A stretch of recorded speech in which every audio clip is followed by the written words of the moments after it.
Hi,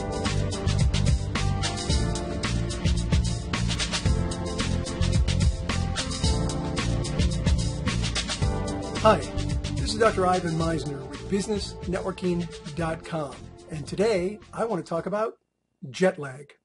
That's right, jet lag. Well, the reason that I'm talking about this subject is that I travel a lot, and a lot of the trips are international. Last year, I took at least 50 flights, 50, at least 50 flights last year. Many of them were international flights, and people always ask me, wow, doesn't the jet lag kill you? And, listen, it's not easy for anybody, but there are some things that I do that have helped me a great deal. And I thought I would share them. I share them with people when they ask me. And so I thought I would share it here on my blog.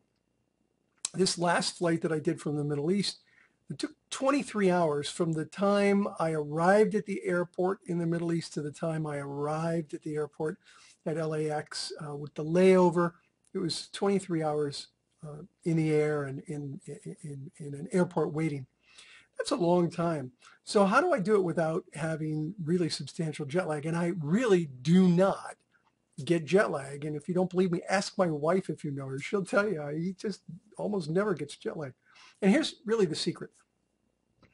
Figure out what time you're arriving, wherever it is that you're arriving.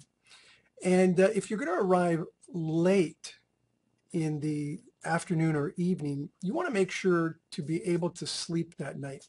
So push yourself through, whatever it takes, push yourself through to have very little sleep. For example, when I was headed to the Middle East, I literally got 2 hours sleep in the 20 some hours. No more than that, plus the time before I took off, which was many hours. So I ended up being really 2 hours sleep in about 30 hours. If you can do that, or find a way to do that, when you arrive, you're so tired, you'll have no problem sleeping, and your sleep cycle can change pretty easily. When you are arriving in the morning, however, you have to do the opposite. You need to sleep as much as you can on the plane so that when you arrive, you're well rested and you can spend the rest of the day. When I arrived in the Middle East, we arrived in the evening, so I pushed myself to stay awake. However, when we arrived back in LAX, we arrived in the early afternoon around 1 o'clock. And so I tried to get as much sleep as possible so that I could be up until 10 or 11 that night and then fall right into the normal cycle. And that generally works really well. So find ways to push yourself to stay awake, or find ways, coffee might help. I'm not a coffee drinker, but something like that might help to stay awake longer, to go to sleep.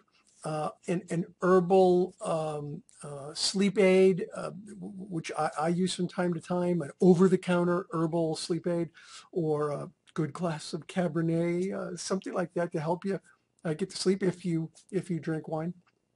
Something like that to help you get to sleep. But that's really what I do. I try different things like melatonin and other things like that. It didn't really particularly help me.